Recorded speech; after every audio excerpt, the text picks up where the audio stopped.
Good afternoon, everybody. This is a special meeting technically of the Board of County Commissioners. This is really a joint meeting with the county commissioners regarding public safety financing. We have on the agenda today, first thing on the agenda is public comment. Anybody have any comment? Hearing none, I'm going to close public comment. Yep, none online either, sorry. No, you're good. We looked at the participant list. They are not members of the public on Zoom. So what we have 4 things on our agenda today. We have a presentation from, I'm sorry, I went over to learn your name and then I forgot it. From Dawn with CDOT to present on the courtesy patrol. We're going to review the survey. That is this one. In my version, it's got like the interesting paper staple. Of course, this is the county survey, but we want you all to see it and offer thoughts about how it can be better. We're going to talk about sort of what I think are pretty much final estimates of the Clear Creek Fire Authority's financial goals and the options we have to get there. If you remember from the last meeting, Kelly and Jeremy and I committed to meeting on the side and making sure that we had that right. And I think we got there. And then lastly, we had asked EMS, sheriff, and fire to have a conversation about trying to get on the same page around how to measure who we're serving, with the important question being knowing how much are we serving our own guests and how much are we serving visitors. So that's a preview of the agenda. Let me pause there. We can't really add things to the agenda in this public meeting, but let me just pause there. Anything, what's missing from that?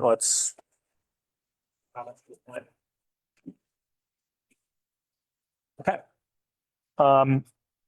Then let's jump right in.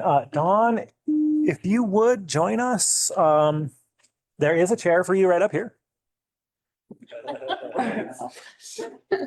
And I think this group had. You're not. I know you've had some conversations with Amy, and thank you, Amy, for tracking Dawn down. What we've been doing here is trying to talk with the 4 municipalities in the county about how to fund our public safety needs. It's urgent because we had a major taxpayer start to produce less. It's raised this context that, there are 9,000 of us in this county and 30 to 50,000 people pass us every day, creating public safety demand. And we're trying to figure out how to pay for that. What's the right tax rate? What's the right tax approach?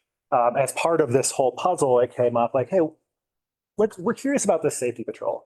We want to know basically what your teams are out here doing, any metrics you have about their performance. What we're trying to understand is their impact on our service provision, right? Are they helping us not respond where we otherwise would have to, et cetera, et cetera. And, we're well aware that they're paid for by the fines for safety violations in the peak period shoulder lane. And I'll speak for myself on this one. I'm curious about what the best use of that dollar is. Is the best use of that dollar safety patrol? Is the best use of that dollar subsidizing law enforcement, fire, EMS? And so, you probably don't want to offer an opinion on the answer to that question, but I just want to make the intent clear. And with that, I'm just going to do, unless anybody else has anything else they want to share. Okay. I brought a real brief, 10 slides just to try to put that together for you if it works.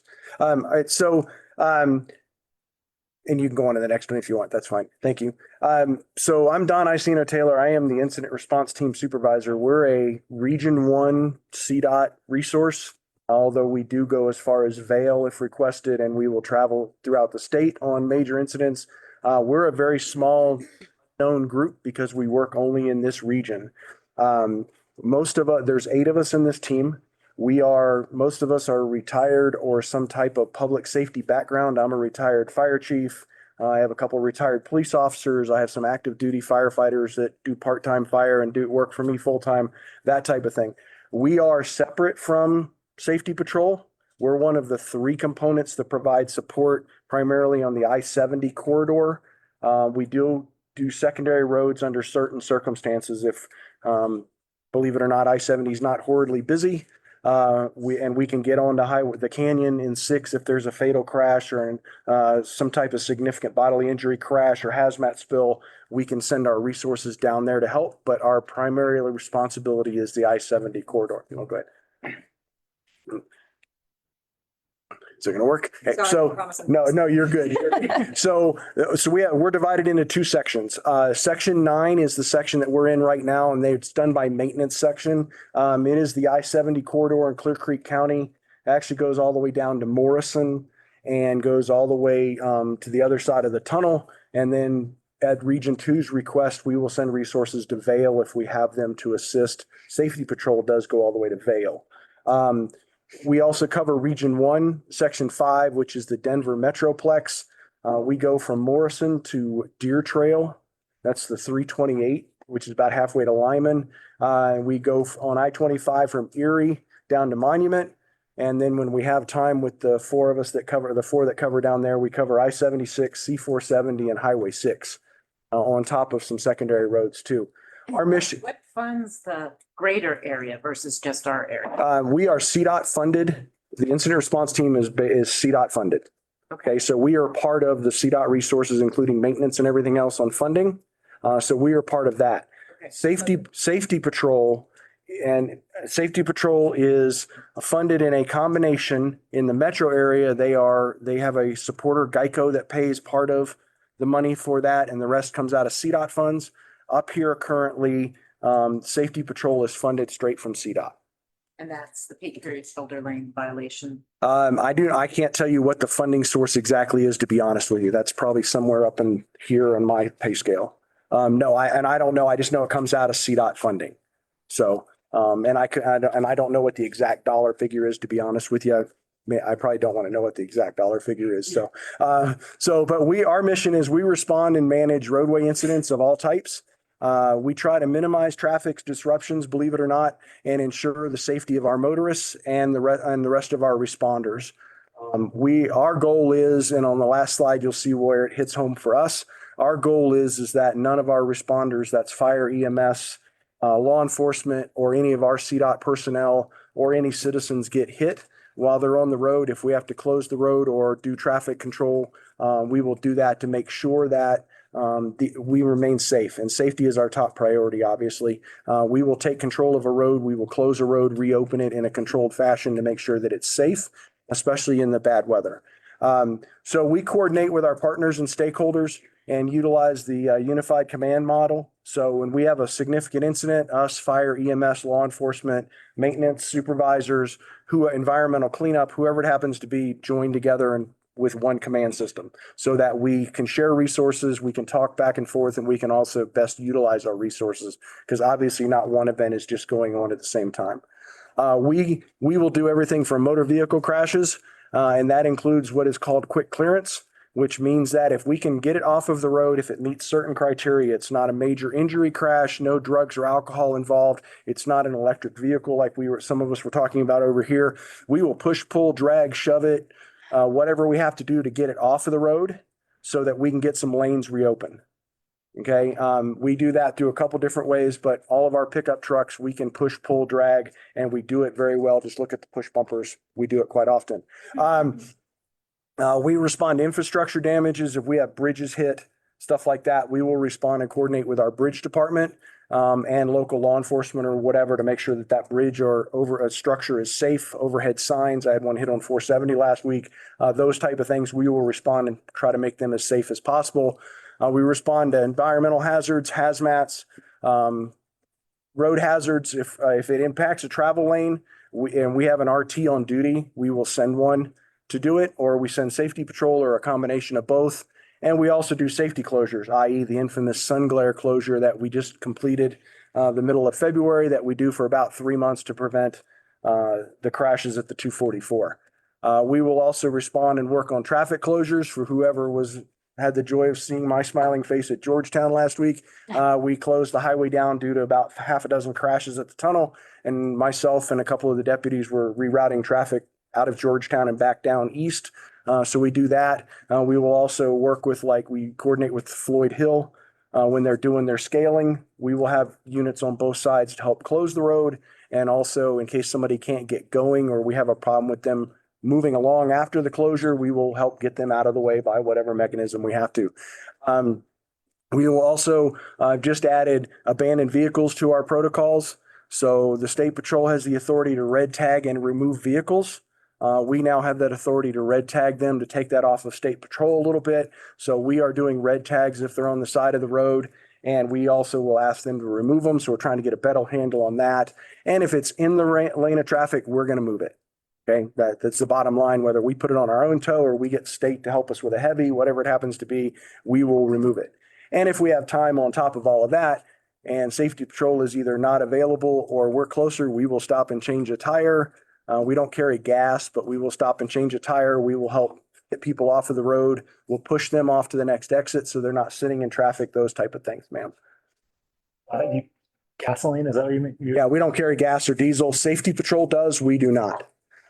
So it's a three-tiered response to assist with the I-70 corridor. So that's us as the incident response team. And I'll tell you what our coverages are here in just a minute. We also work with maintenance very closely. We are not part of maintenance anymore. We're actually the Division of Maintenance and Operations, Real Traffic Operations. Maintenance is a separate parallel group with us. And they obviously do all of your snow plowing, road clearing. They will help remove debris out of the road if it's in the way, rock slides, refrigerators, whatever it happens to be. Had one of those this morning. They do snow removal, obviously, and they do 24/7. Snow removal, they will help for extended closures, for lane closures if they have the help. Right now, if they're in snow operations, their resources are very limited to assist us, so we do the best we can. During the summer, and during normal work days and stuff, we may be able to get attenuators and light signal trucks and stuff like that to help us with closures for major incidents. They will assist with traffic clearance. Their snowplows do a very good job of shoving small vehicles out of the road if needed in a controlled fashion. Let me say that since this is on the record. They do a very good job of doing it without damage, or if we have a major crash and we've got vehicles outside of electric ones that can be shoved out of the road, a snowplow is a valuable tool to shove it off the road and let the tow come get it later when traffic's better. And based upon snow shifts, based upon what time of the year, they also have after hours coverage, realizing that if they have to call people back in, it's 2 hours to get them to come from home, get to the shed, pre-checks on their trucks and everything, and get them on the road to come assist us. So it can be on weekends. If there's nobody on, there's no snow or anything, it can be 2 hours before we get assistance from maintenance, ma'am. Okay, the other group out there is the safety patrol. Okay, they are daytime coverage and they are contracted with CDOT. It's two companies up here. It's Incident Clear and Western Towing and Recovery that takes care of the different aspects up here. They do roadside assistance. They will stop and change tires. They will give gas. They carry water if somebody overheats. They will help transport them to the next exit. They do have up here, we have rollbacks. Down in the metro area, we have regular standard mini tow trucks. Up here, they have rollbacks, and they will tow somebody even to the next exit to get them off the road to where it's safe. Or in crashes, we will tow it to a turnout area or something where a tow can come get it later so we can get the stuff off the road. And at selected times, I'll show you in a minute, we do have heavy tows that are available. They are paid for by a contract with CDOT, and their job is not to transport these people all the way down to the TA or to their repair facility, but to transport them off of the highway or pull them if they're stuck in the snow. That type of stuff is to get the road open. But just like the short tows, we short tow. We don't take them to the local dealership or anything. We get them off the road where it's safe and they can get their own assistance. There's a standard deployment model for us. I'll show you in a minute, but there's a standard deployment model for CDOT Safety Patrol itself, and this is what it is. We do flex it a little bit based on weather. We may add resources. If we know we're going to have snow, we may add 2 or 3 heavy tows in certain spots just to help out and try to keep the roads open. But that's the standard deployment model. A PAL unit is the pickup trucks that you see. just so you know, with the light boards. And then you have rollbacks, and then you have the heavy tows. So that Friday, we're pretty well stacked. Saturday and Sunday, we're pretty well stacked. Go ahead, ma'am. Sorry. Sorry, well, actually, this slide, it works too, Oh, okay.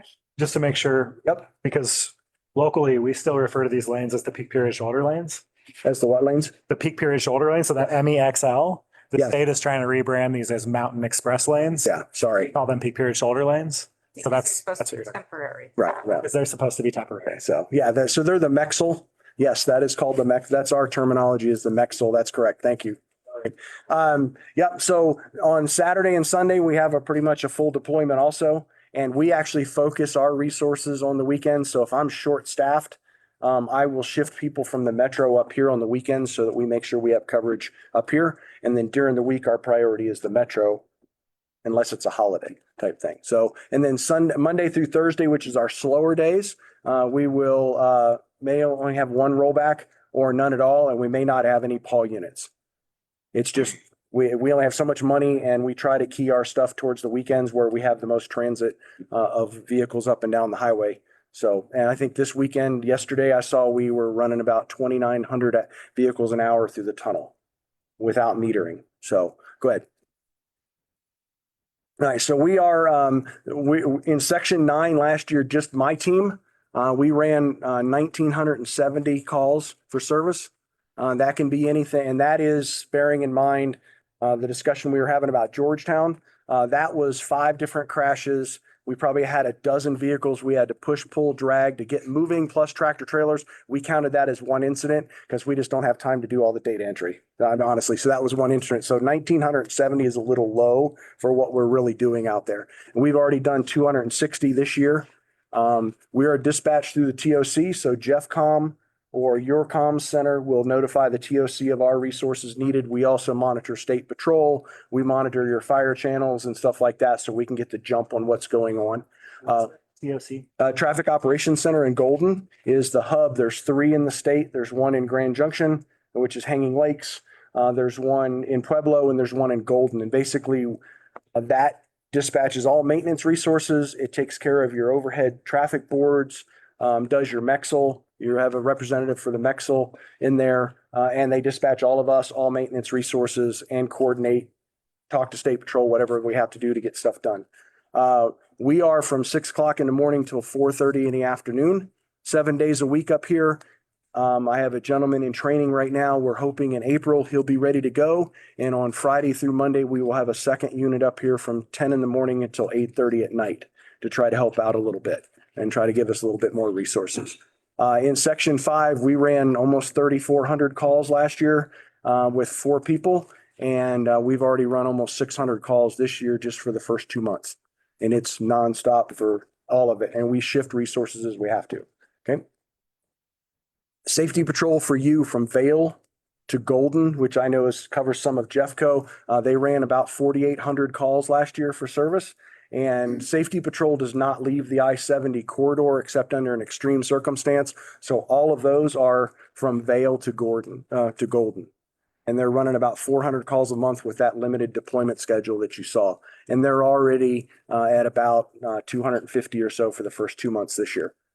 So Am I reading this right? Section 5 is the metro area that Correct. responded 2,000 times. Section 9 is our corridor. that's correct.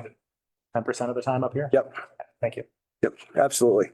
And like I said, it varies. I mean, yesterday it was busy up here and my guys were really slowed down in the metro. So we actually shifted somebody a little bit to help out. So that was extremely brief because I was told I had 10 minutes, not 10 hours. The reason that we are doing what we're doing and we are under the auspices and people watching us very closely is because of what happened out in Palisade last year with our 2 gentlemen that got hit and killed. And that's our mission, is to stop that.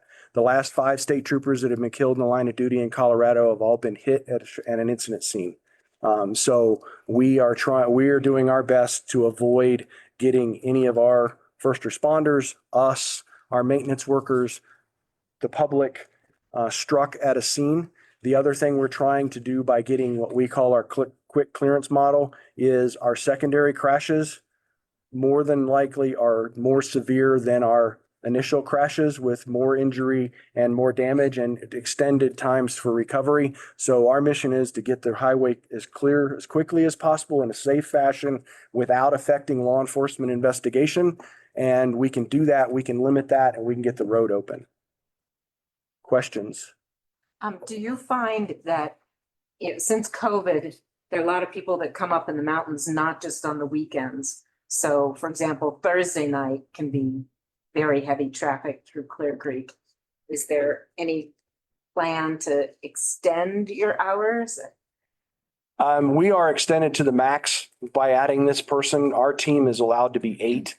And CDOT does not do a lot of adding of full-time positions. So if we do, we've got to find it from somewhere else. So our team is maxed at 8. That's me plus 7 in the field. I have not seen anything honestly come across of expanding the safety patrol model. They're pretty much maxed out at the moment based upon the money that comes in to support their operation. But we do have the opportunity at times on snow weekends or heavy holiday weekends that we will expand coverage, and we will pay for a couple additional heavy tows if we need. We'll pay for additional rollbacks, stuff like that. So we will do some of that, yes, as we can, but the budget's pretty fixed, unfortunately. This is I probably shouldn't say this being on the record, but of all of the CDOT money that comes in into the general fund for CDOT across the state, 87 cents of it goes to roadway maintenance and repairs and infrastructure, and 13 cents of it goes to operations and roadway maintenance itself, i.e. paving and stuff like that on every dollar. So our fund is limited at best like everybody else's. So, yeah. Any other questions I can answer? Would love to if I can. Hopefully that helps explain a little bit of our operation.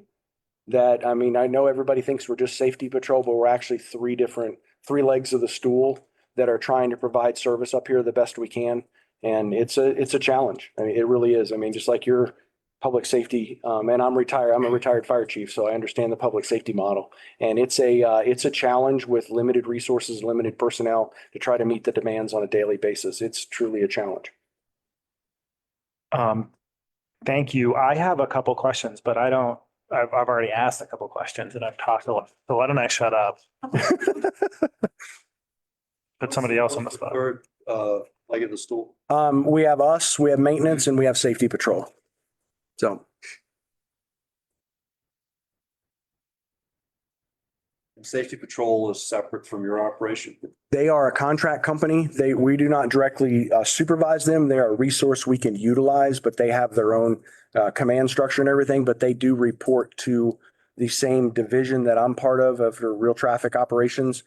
Just Robert Sanchez oversees their contract and stuff like that. But I talk to their leadership on a daily basis for pros and cons, what we can do better and what their guys are doing good and stuff like that. Guys and gals are doing good.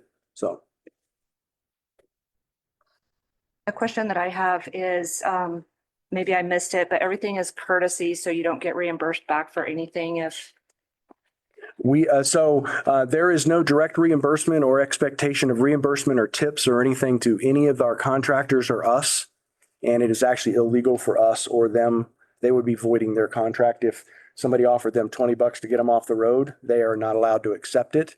We do comment cards. That's the payment we get. I don't know, on crashes and stuff like that, we will, if it involves infrastructure damage, guardrail, cable rail, hit a bridge, whatever like that, we will turn in the case numbers from law enforcement through our finance department, and they have the legal authority to go out and request reimbursement for the damages. I don't know if they do or not. Some people say they do, some don't. I don't know. But we do get that type of information and turn it in. But there's no direct reimbursement that way, no. And that's like someone's insurance company or? Yep. Thank you. Yes, ma'am.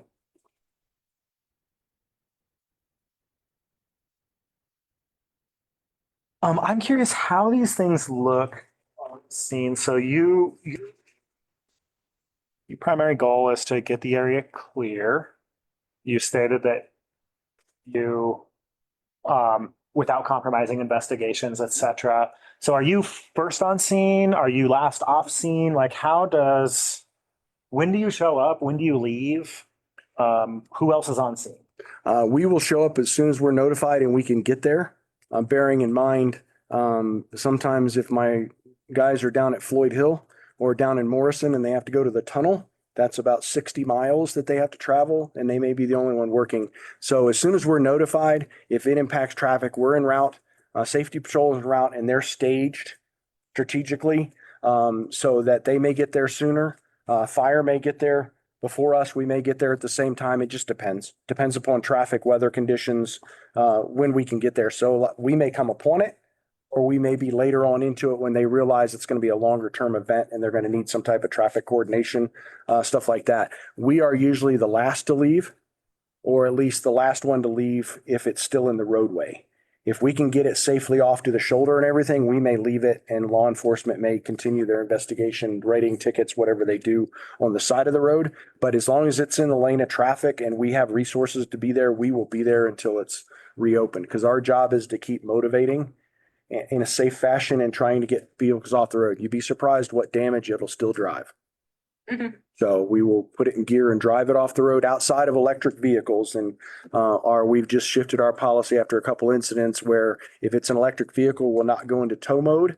We're not going to neutral or tow mode. It's going to sit in the road till it gets towed by a authorized tow.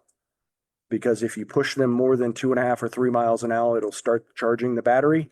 And when the battery charges, it will discharge. And a lot of times that discharge turns into a fire.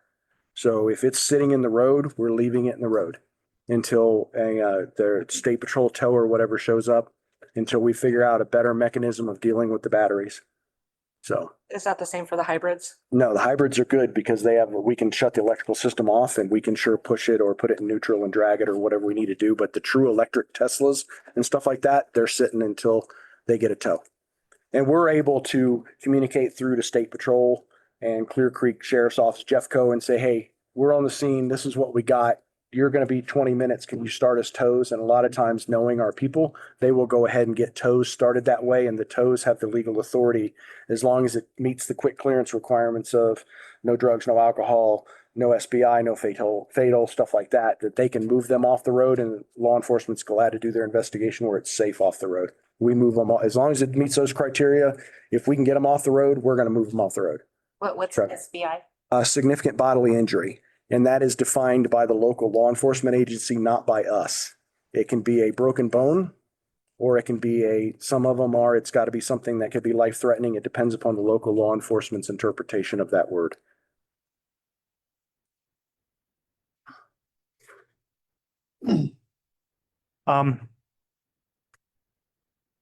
What should we be thinking about as we try to measure the value of this service and how it relates to our own local first response teams? What should we be thinking about? I don't know if there's a way to think of it financially, but I would think that any way that we can increase communications and coordination is going to be beneficial to getting stuff off the road and getting the highway reopened, stopping secondary crashes, getting our law enforcement and our off the road to where it's safe and stuff like that. So anything we can do to increase coordination through local TIMS groups, and TIMS is traffic incident management. It's the incident command philosophy that we all follow, and that's what quick clearance is under, unified command, stuff like that. As long as we can work together on those plans and keep coordinating better, and we can always get better at that. As long as we can continue to coordinate better and work together better, sooner we can get those things off the road. I can't put a monetary value on it. Because, obviously we would love to have twice as many people and resources as we have, just like you would, but money is only allows so much. So we have to do the best we can with resources. So feedback is good to us. You have my email at the end of the slide presentation. Feedback is good for us. If you see we could do things a little bit better, we'll sure evaluate it and see if it's a thing, with understanding that we're covering from the other side of the tunnel all the way to Morrison up here. So if we can find mechanisms of doing things a little bit better, working with the fire authority or whatever better, we're obviously going to do that. The group I have up here, the two of them have been up here for over 5 years. So they're very integrated with the local responders and they all know each other and trust each other. And it's a good working relationship. I was complimenting Dawn on the work they did at the exit ramp near Georgetown. The last time I-70 was closed because of snow and accidents. They did a really good job of safely directing people away from getting back on I-70, except for those of us going east. Just kind of making sure that people aren't, screaming down the ramp and then going the wrong way and whatever. They were right there, and I appreciated that, as I'm driving home in a snowstorm.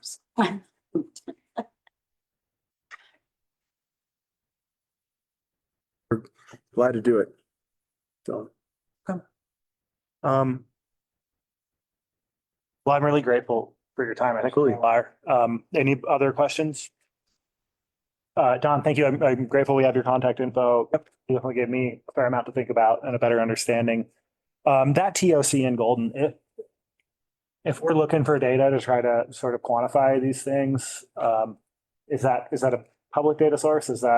Would we have to should we be issuing Claras or should we be sending emails? I send an email to me, and if it's, I'll either give it to Robert or my boss, Ryan, and they can get traffic data and stuff like that for you. Absolutely. Okay. Yeah. I don't think that falls under Cora. It's basic public information. So yeah, if we can give you numbers of crashes and what we have, we can sure do that. And obviously, if you can correlate that when combine it with CSP or whatever for numbers, you might be able to get a relatively accurate data set.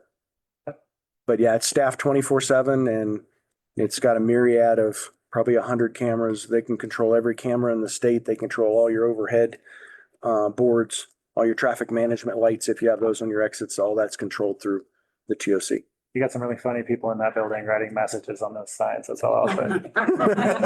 I hope they're all appropriate. They're wonderfully It's appropriate. not in my division. There was one a few years ago that was on 6th Avenue saying, "Let the Wookiee win." No. It's just don't get into road rage with. They try to be as politically correct as possible with them and try to get the point across also. That's funny. It's hilarious. Okay. Thank you. Great. Yep. Thank you. Thank you. Yep. Absolutely. Thank you. I'm sure that gave us all some interesting things to reflect.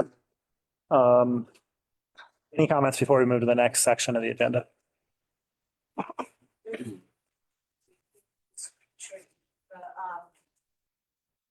Commented early about the CTIO fine revenue. I believe that the proposal is that CTIO fine revenue might be used to expand sea control or other incident response services. I think that's that there's a consideration for that. Okay. And so that there may be some CTIO fine revenue that could be played for use to expand those services.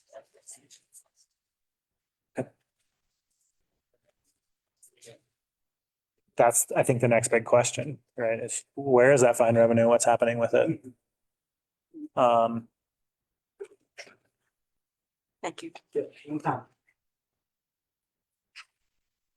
Any other comments on that portion of the agenda or sort of that topic? Could I just open a door?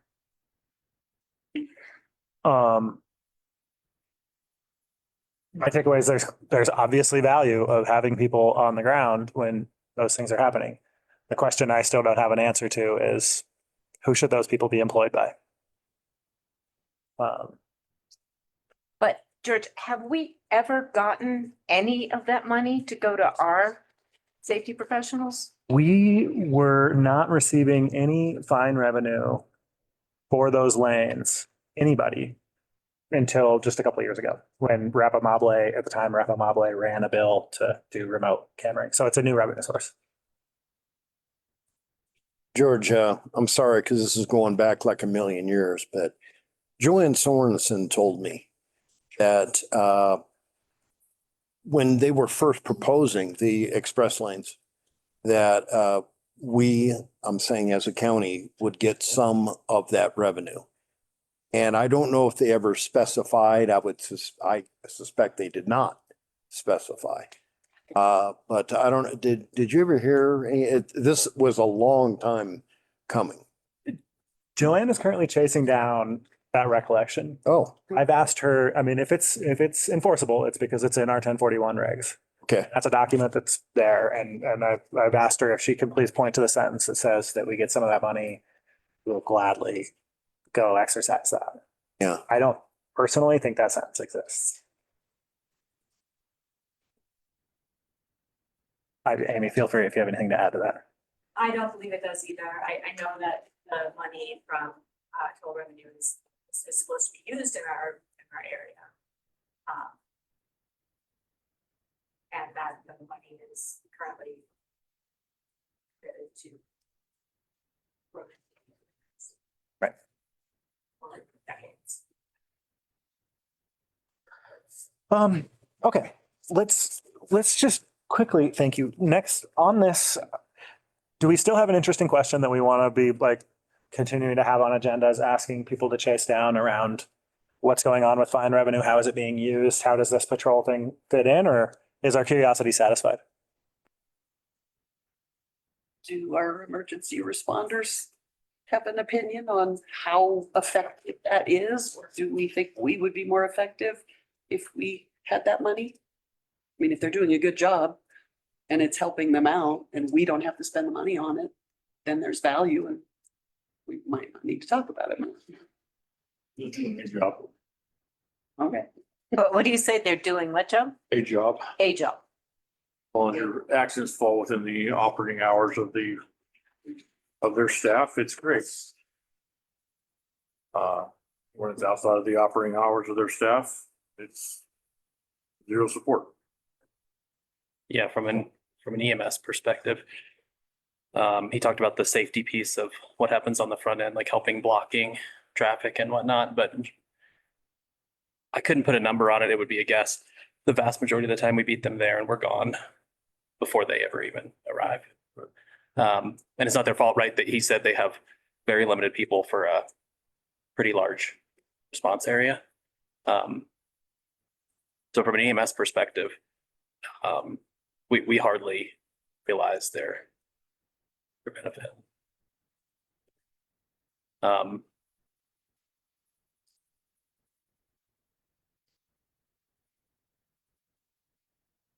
Yeah, but Do you ever have I guess this is a law enforcement question. We don't have law enforcement in the room, but curious, like, how often do we show up and something's been handled and we're able to investigate something in a safe place and like they got there first, they have already done their job.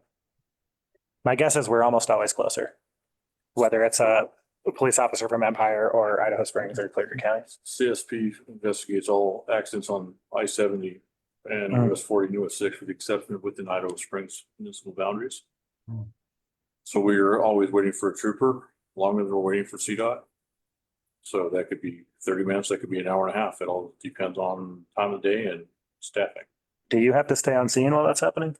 We had crews on scene for 2.5 hours at Downeyville a week ago. Waiting for troopers and other assistants to get things cleared. Due to an accident?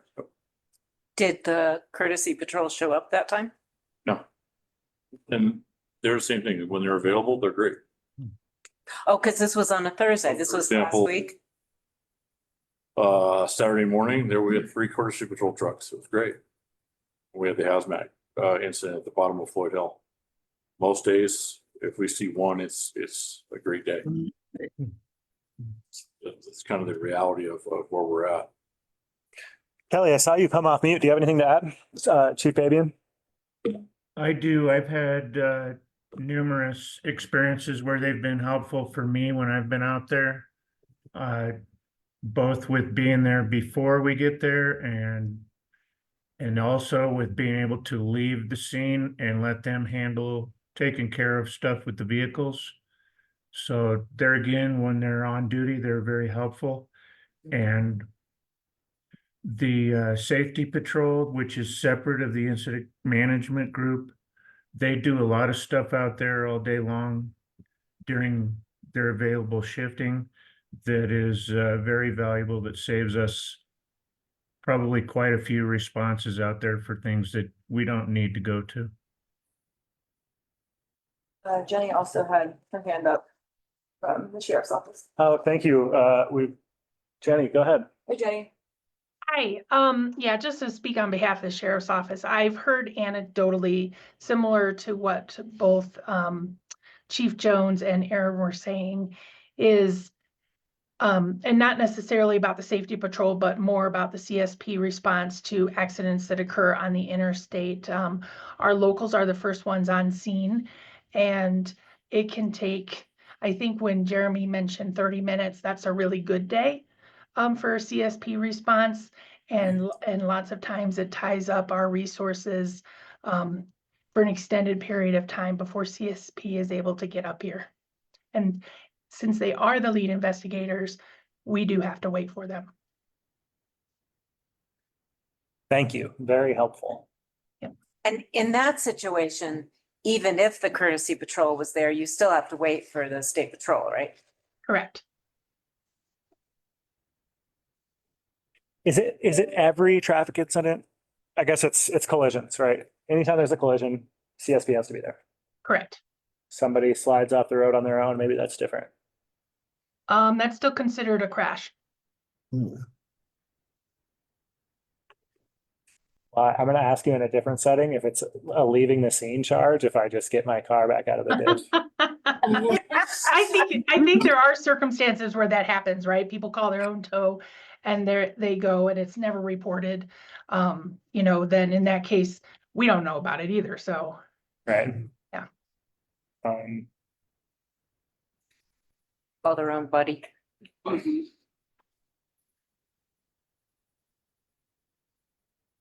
I should have asked while he was here, but on that one slide, the courtesy patrol is only 6 AM to 4:30 PM. And the other is 24 hours. Megan's got the slides. Megan, will you send those slides to this group? Yep.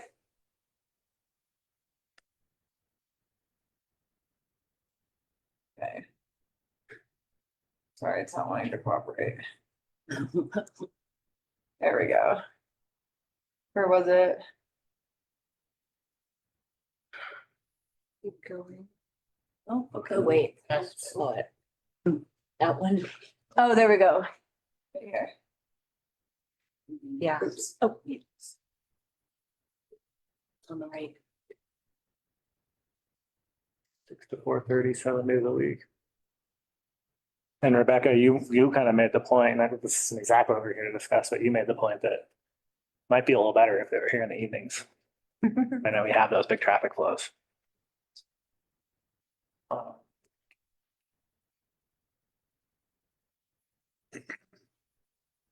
The thing that really caught my eye, will you keep going? Just want us to collectively remember this, keep going. There's one that talked about how many times they've responded up here. Oh, that was. 2024, 2025. One more. This is the safety patrol. This is not incident response. This is the safety patrol. Is that 12% of the time they're responding here? So whether they're currently using that toll revenue or whether they're thinking about expanding with that toll revenue, we're receiving 10% of the benefit, 12% of the benefit.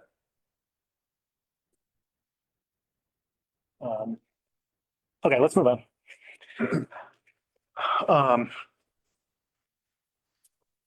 When we talk about next steps at the end of the meeting, we can talk about whether we want in another agenda item related to that. We have next on the agenda is public safety financing survey. That is, it's got the paper staples on it.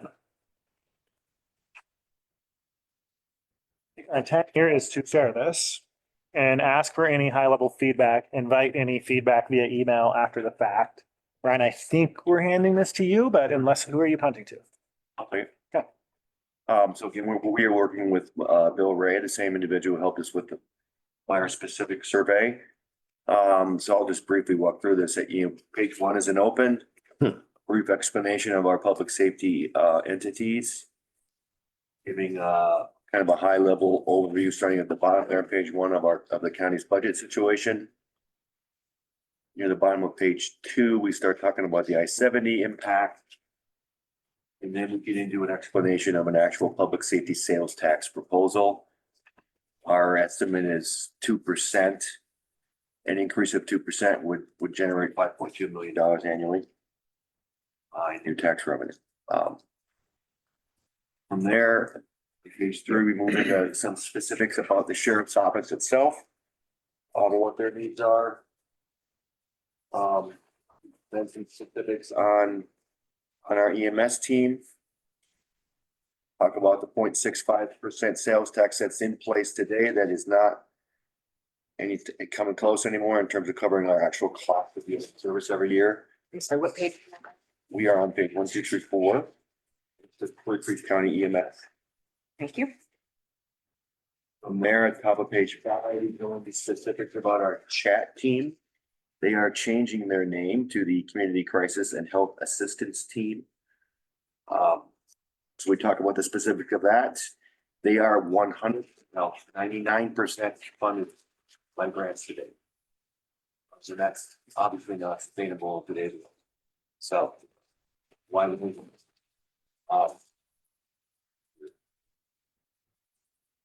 Page 6 at the top, we go into specifics about 911 funding. The $240 a month surcharge on phones is definitely not covering our cost of 911. And that is it in terms of the narrative, and then the survey starts in on the next page. So again, it's gonna be very similar to the survey that Bill did that was specific to fire. The narrative about the county, its public safety needs, and then the actual questions. Happy to take any questions from you right now and or any emails from you if you want to send them directly to me for input into anything you read here in the document. So why is the 2.4 per month surcharge not enough if it's the highest rates in the state? I don't know if it's one of the highest rates or not. I heard that said somewhere, but It is, I think, among the. Gilpin, I know that. Really? Yeah. Oh, what's Gilpin's? I think it's the highest rate because of the population which is getting invoiced, right? I've got a rate of $1.50, for example, in the metro area by the number of people I have in the metro area paying that particular bill. My 911 funding is astronomically larger. So when you compound a small county and then you base it off of that, because it goes off of where you get billed. So it's a smaller population which we're drawing from, which is why it has to be a higher rate. Got it. That's assuming everybody actually has a cell phone that lives here, has a cell phone from here. So if your cell phone's in like Austin, Texas, for example, that's where you moved from, and you kept your number, there's with the 911 system, but that's broke down, funding goes back to where you came from. Wow. That's one of the other issues that comes out of the 9,000 person population. We're not collecting a tax from all 9,000 that might have a cell phone. So that's why it gets complicated. That helps. The OPR for my brother who lives in DC. Yeah, so he's helping, so that helps. It's a high fixed cost operation too. So just. Right. Good point. Yep. I have a question. The opioid funding, does that go to chat or do I not? The settlement money that is more sustainable, that's not grant, but it's the settlement funding. It is grant funding. Oh, it's grant, it will go away? Yeah, we were awarded a grant, GROC, that we have to apply for annually. Oh, okay, okay, and that is separate from the opioid settlement. No, that is the GROC gateway to the Rockies opioid. Back to them. Right, and then they provide So funding. for that's where the, grants. okay, So it's- okay, you're not getting it directly, We you have pull to it, they request it, provide the I grant, understand and now. as long as that Okay. money's there, then there's a grant opportunity for, Right, yeah. but that's But shared. if that goes away Right. tomorrow, for example, that Yeah. program is looking for funding, which is I think why it's a focus of this particular survey. Okay. And that's a mandatory service, Clear Creek right now, right? Because of the settlement? Yes. Yeah, agreed upon because it's settlements. So the opioid settlement money It's around for 14 more years. A lot of it's front loaded. And the GROC could at any point say, we're not creating buckets of funding for co-responder programs. Wow, okay.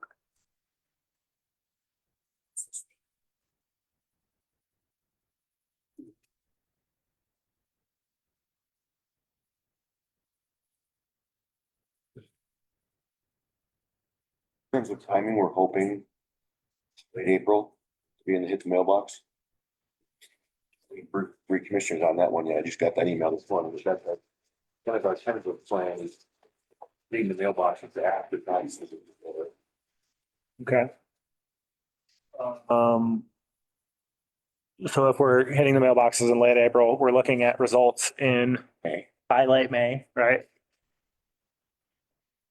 That still gives us a couple months to start to construct ballot language, figure out what to put on the ballot. I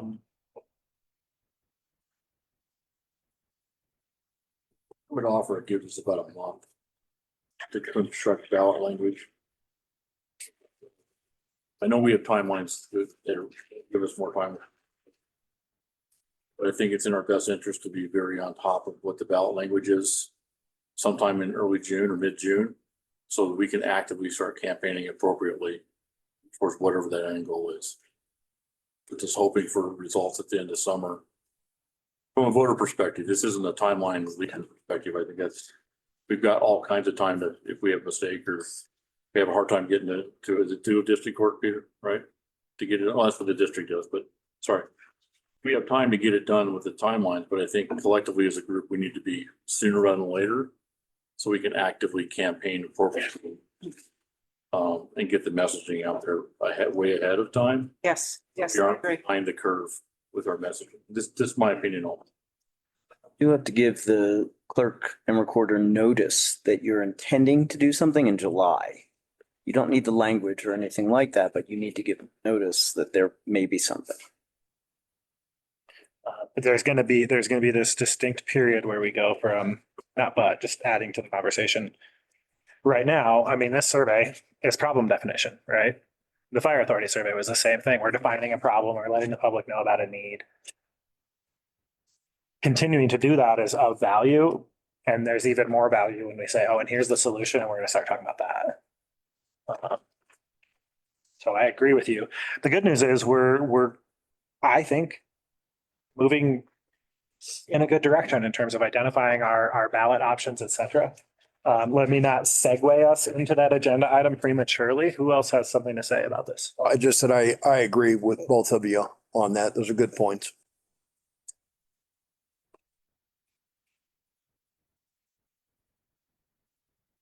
Okay. Let's jump.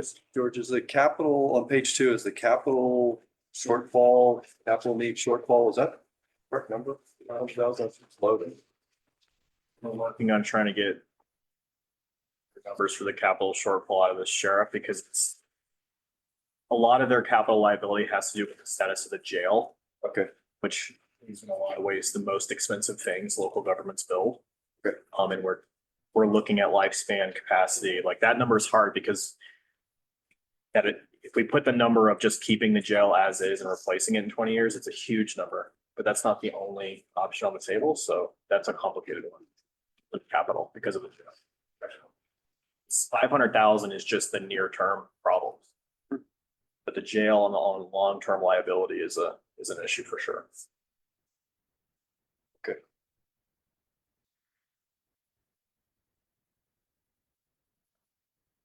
So my answer is it sounds like it's low. Better number from the sheriff's Definitely office on capital. But again, it's complicated on how we want to tell that story. But that one will be refined.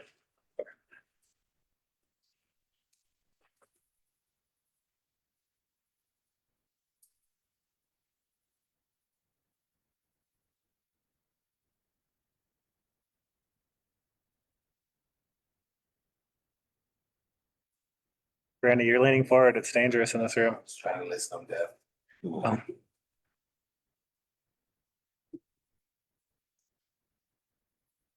I mean, this option obviously does not solve the county's budgetary problem.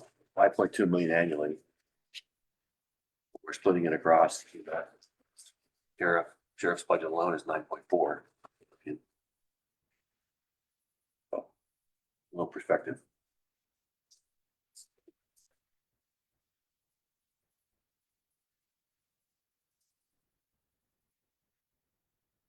And this would only be services offered outside of the municipalities or would it be added to what the municipalities charge?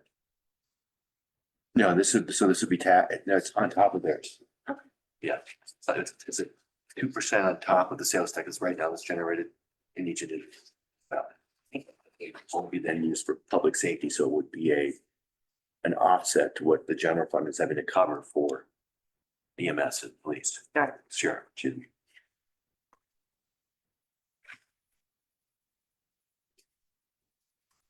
I will share as an FYI, since we're talking about raising the sales tax rate.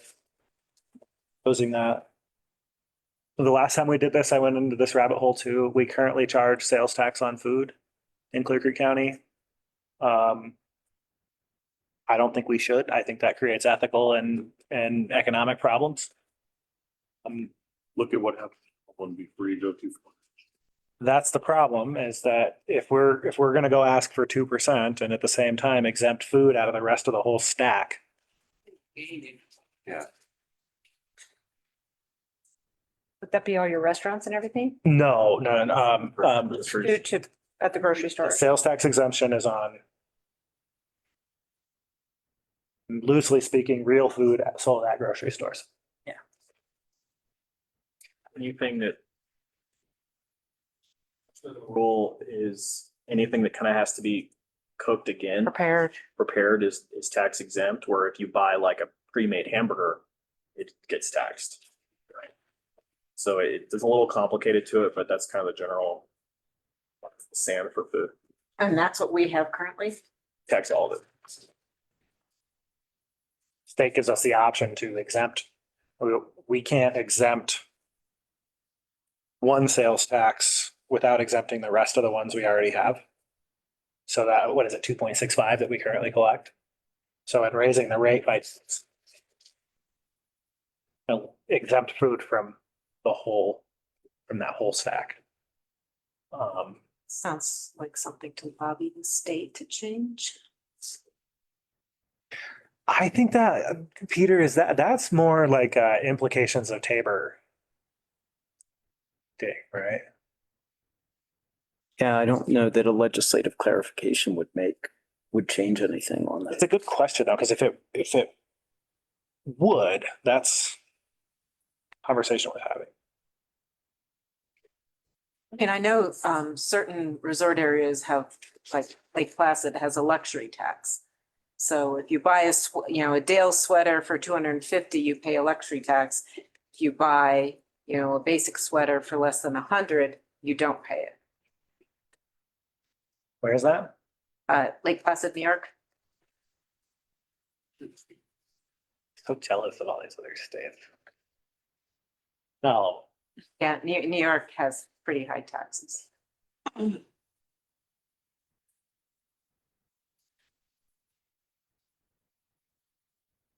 So quickly, what's the rabbit hole for Loveland that you mentioned? So Loveland went to the voters and asked them to remove basically a tax that was on food. In theory, on paper, it looked like a pretty good deal, like you're doing. And the argument in Loveland was, part of it was the unhoused individuals are paying tax on food. It's kind of one of the selling points. The end result of that is it passed. And then the city it's inherently lost all that revenue and didn't have a means to replace it. So it hit the fire department really, really hard, and the police department with, because they took a huge budget hit that they didn't anticipate with that tax. And now they're trying to figure out how they put a tax back in place. And if we're already short, like funding, historically, like we're already short, our budget isn't being covered by our tax revenue. I don't think any of us are in a position to go, well, we don't need that tax money because it's special. That makes this a bigger deficit, in my opinion. I think they're constantly, Loveland's the most recent one I know that, thought it was a very good idea. Not the city, the people that put it on the ballot thought it was a great idea, and then the end result was it was negative to public services in a very drastic way. $2 million.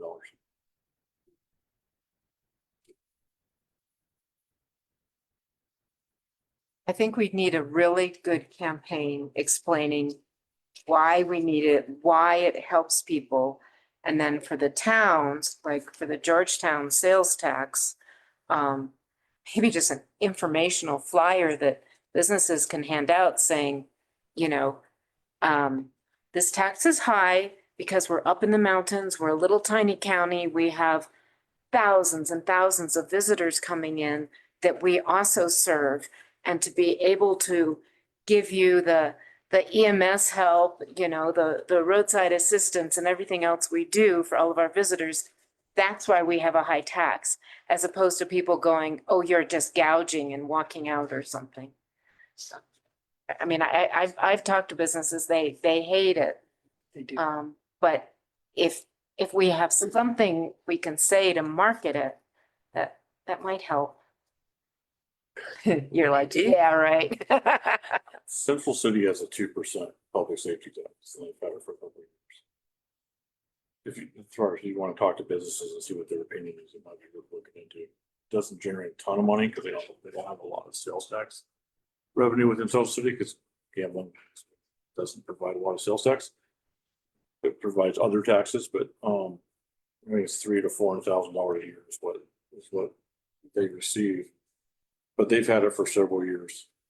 So it's might be worth talking to some of the businesses that are affected by their opinion. I am thankful that we teased out what the response rate was, you know, with I-70 at 29%. Glad to see that. That, just to go to your point, be an excellent thing to share, you know, because there's no reimbursement for that at all. So this would be a way that visitors can help pay for the very needed response. Will you point me, Chuck, to where it says that?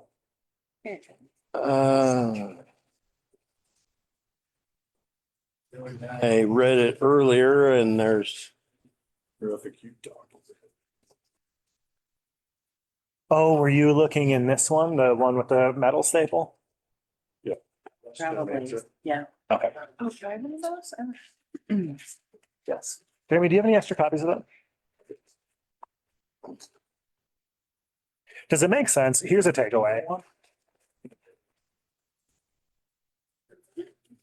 In my head, I put one right down on the desk and I'm probably too. Thank you. So we're surveying the public about their preference on tax options. Obviously, they're our voters, they're the people we serve, like it makes sense to survey them first.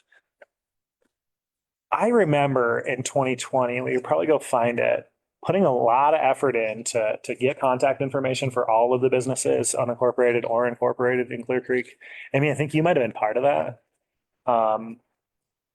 Does it make sense for us to throw together, you know, not like a go pay a consultant and mail to everybody survey, but how do we engage the business community? How do we ask the business community in a focused way? You know, what do you prefer? Do you prefer a sales tax? A property tax? Do you have another idea? Is that time well spent trying to engage the business community?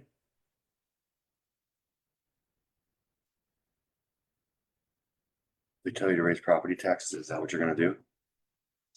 But that doesn't always affect the businesses, because a lot of them lease from somebody. They don't own the business there or the building business is in.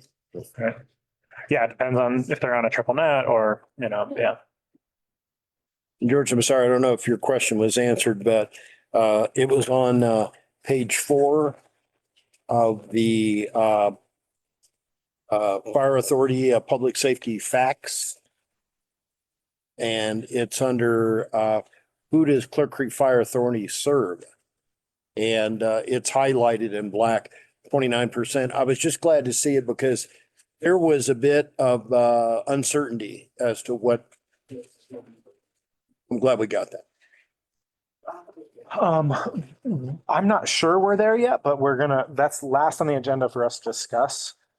do have the fact too, and as I'm looking at this agenda, this is the appropriate time to also just, this is, I asked Jeremy if this was final. He said this is final adjacent. We went through this frequently asked questions document in great detail last week or last month. Any other outstanding questions, please email Jeremy. By the end of the week, we're gonna call this thing final and publish it. Doesn't mean it can't, you know, as these documents are sort of intentionally understood to be evolving. Frequently asked questions documents. Can you send that to me once you get all the responses? That way I can publish it this year. And in the meantime, Megan, feel free to send any comments to Jeremy. Love it. Will do. She's- I'll take a look. There's the format 4 times this morning. So The format is annoying. And also getting input from the sheriff, because the 29% emergency service calls sound low. And they're saying sometimes 100% of their time is on I-70 dealing with incidents. I mean, that's emergency service calls, right? Janae, do you have anything to say to that? Yes, so I did an analysis of our calls for service for 2024. And now this doesn't account for time, it counts for number of calls for services. 57% of our total calls for service was to state roadways.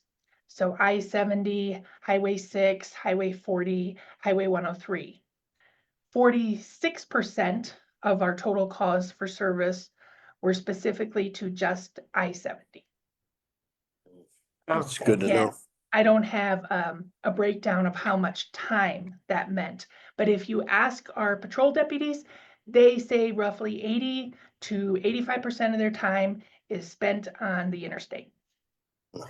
Okay, so it's a difference between number of calls, but time on call. Correct, and some of their time is, traffic enforcement, speeding, and so they do patrols on I-70, but specific calls for service is responding to an accident, an incident, things along those lines. And we're looking at 46% of those being on I-70. Thank you. And I know this is broken out in the agenda. We have to discuss, because there's so many different ways to think about this and talk about this. Is it when you're on I-70 versus when you're off I-70? Is it when the person you're serving lives here or doesn't? Is it time on task? Is it number of calls? Is it, and we asked, I'm pointing to 2 of you, and the third one, I'm pointing at you as well. So it's all different though, right?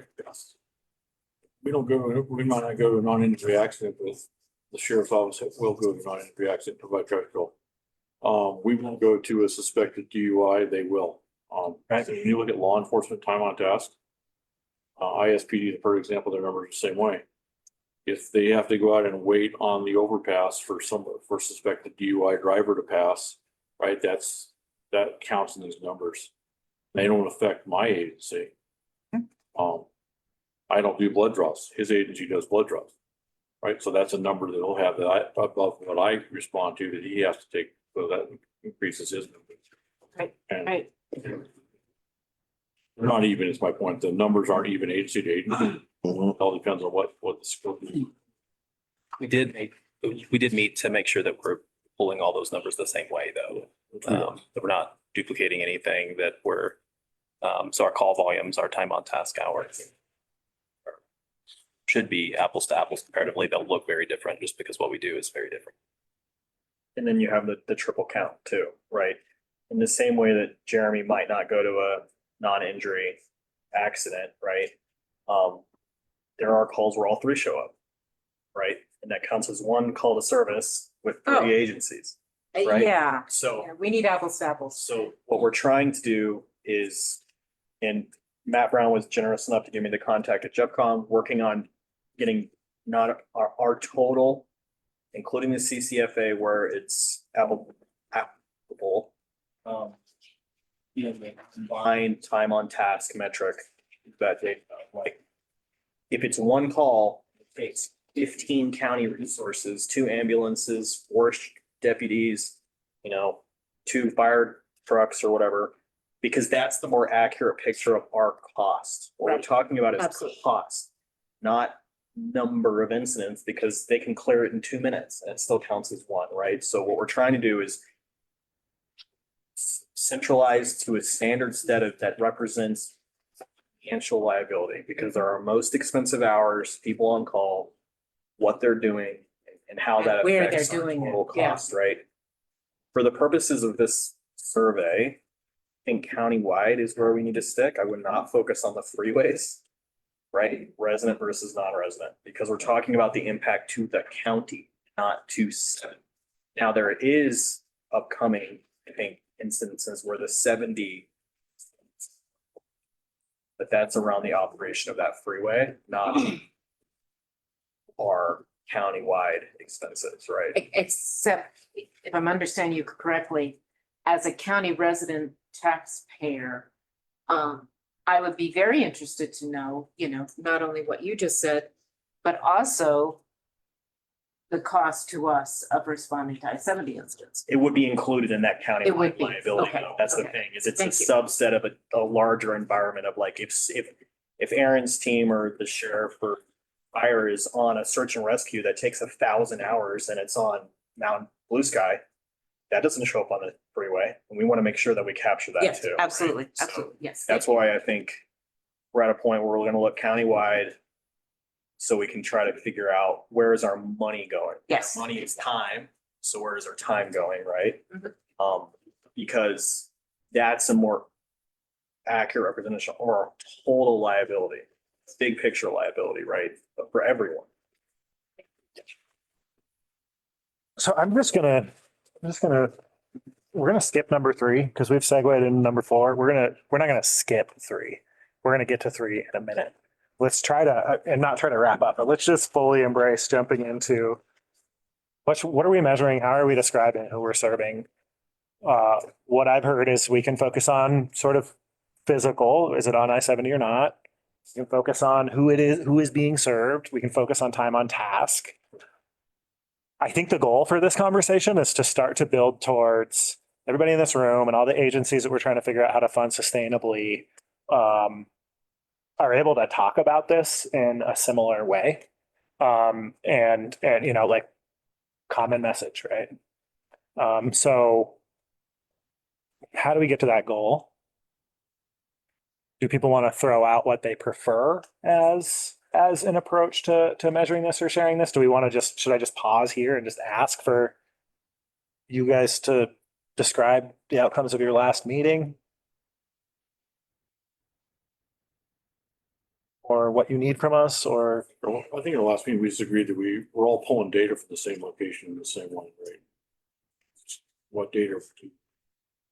I think this is where, to me, it gets hard because fire protection's essentially, with the exception of fuel and wear and tear that we could get into details on, is a fixed rate, right? It costs you the same amount of money per minute, whether you're doing something or not. Because you have to have staffing, and your staffing costs X, and you heat your building 24 hours a day, 7 days a week, and it costs you X. And so your real cost of services like consumables and fuel and wear and tear on the trucks, which we can tell you that's pretty well broke out. So it doesn't matter how much detail do you want to put out there as far from a cost perspective. Because we're not a for-profit business that is contracting for services. None of us are. I think, It's kind of the same way, right? You have a certain number of deputies on shift per day, 24/7. And there's a cost that goes with that to maintain that service. And if it's something if you want better service, there's a cost for better service, right? If that's more deputies, that's for us. For example, if the desire is to have the MIC crew be year round, there's a cost that goes with that, and we can extrapolate that pretty simply. I think, Colton, that we need to include the baseline cost of just existing. Right. In addition to identifying the service. Well, it's an absolutely valid point. The vast majority of our operations are fixed costs, but what the focusing on the time on task is doing is it's focusing on opportunity cost decisions that are being taken from us, right? if you don't have the crews to go do fire mitigation or help people or do other things for that same fixed cost because you're forced to operate, right? You're forced to make a decision to prioritize this freeway because, or whatever, for non-residents or however you want to say it. And so we need to reflect to the community what that opportunity cost means. That means that we're not patrolling Evergreen. Mhm. We're not doing, maybe proactive narcotics intervention. We're not doing fire mitigation. We're not, and in Aaron's case, we're not doing CPR trainings. We're not making sure the defibrillators around the county are filled up because 5 of our paramedics are on call 24/7 running people up and down the freeway, right? And it does affect costs indirectly. It's more hours on capital. It's more ambulance replacements running 800 calls as opposed to 400, right? It's all that kind of stuff does matter. Cost is just a way to normalize it. This is not a budgetary thing. This is a storytelling saying that we spend X amount of money that could have been spent somewhere else, doing something else on this specific issue, right? Okay. It's a way to just normalize a bunch of different things into money because everything costs money, right? Whereas if you try to tell a story statistically using 5 different measurements, you end up in the conversation that we're just having. It's, are you talking about 70? Are you talking about the whole county? Are you talking, you know what I mean? So that's just a way to help simplify it to one thing that the public can latch on to. So I think that's just my opinion. So to go back and answer your question, George, is that to make sure that the data that we're pulling is apples to apples, clarify that we're all doing it the same way. So I think we just need to know what else this room wants from us from a data perspective so that we can get it to you. And we'll make sure that, again, we'll chat again, whatever that data request is, to make sure that we did it the same way. So even though the numbers look different, it's accurate. I think the thing to avoid, like, is an example I'll use is, I think you were reporting like an 80% number or something. You have data on who you're serving that's more granular, I think, than fire authority. You look at geography because you're not like taking people's names, right? So you're having different experiences, you're different operations. It doesn't necessarily mean we have to use the same metric. I think we need to speak consistently because I don't consider myself a layperson at this point, but I got when Jeremy said, no, that number's 30%. It took me a while to figure out we were talking about 2 different numbers. And if that's the challenge I'm going through, that's a challenge that's going to impact a ballot outcome. So I think we as a room, as separate agencies, we need to know like what stats we're using when and why. And there are implications for ballot measures, right? But I'm going to stop rambling.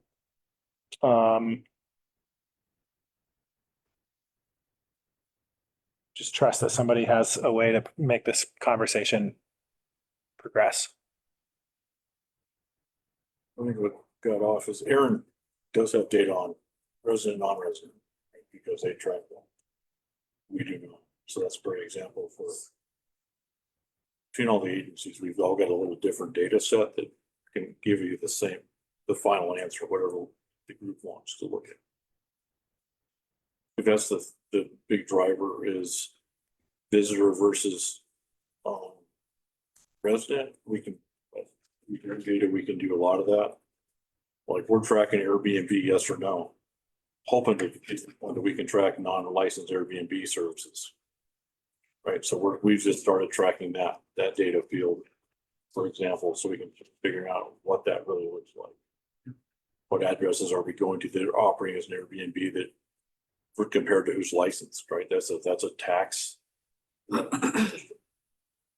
taking services for non-residents. Okay, they're not paying the lodging tax back to the county that would ultimately offset. So I think it's what data do you want in particular to go out to the public collectively between the 3 agencies and Jeffcom? We can pull those data fields and get you an accurate answer to the question. if we know exactly what you want.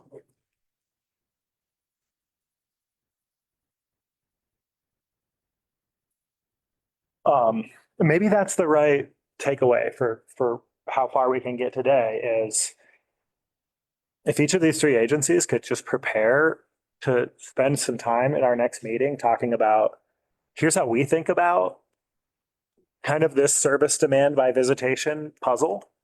Here's the data we collect, how we think about it, what we think the impact is on us, how we want to talk about it. And then this room can kind of just hear those three stories and see how to go from there. Does that seem useful? Are we wasting your time if that's the Well, ask? it's very useful, and then we start adding like Alpine rescue data. They track visitor, non-visitor, and that's the time on task for Alpine calls, right? If you look at the information in the survey, it's busy as this in the US. Yeah, I saw that. They went well past 150 missions last year, which is a record very quickly. I think low 160s.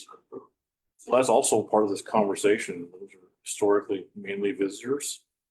It's a lot of time for all three agencies effectively.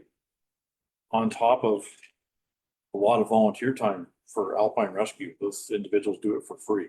Zero, nada. They pay for their own stuff. So that's something we probably should.